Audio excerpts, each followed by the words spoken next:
నమస్కారం ఘంటారావానికి స్వాగతం. ముందుగా ప్రధానాంశాలు. పోలవరం పనుల కొనసాగింపునకు అనుమతి, మరో ఏడాది పొడిగింపు. ఒడిశా, ఛత్తీస్గఢ్ అభ్యంతరాలను పక్కన పెట్టి కేంద్రం ఉత్తర్వులు. శాసనసభ నుంచి సస్పెన్షన్పై హైకోర్టులోనే తేల్చుకోవాలి. వైకాపా ఎమ్మెల్యే రోజాకు సుప్రీంకోర్టు స్పష్టీకరణ.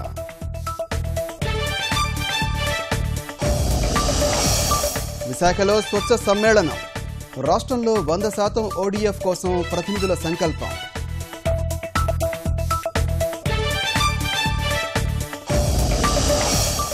అవినీతి అధికారుల ఆట కట్టించేందుకు అనిసా దూకుడు.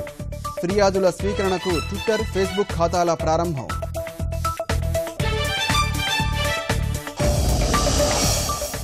మద్యం దుకాణాలకు వ్యతిరేకంగా కొనసాగిన ఆందోళనలు. ఇబ్బందులపై ఫోన్ చేయమని నంబరిచ్చిన మంత్రి జవహర్.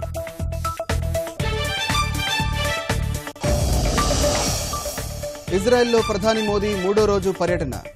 మొదటి ప్రపంచ యుద్ధం నాటి భారత అమర జవాన్లకు నివాళి.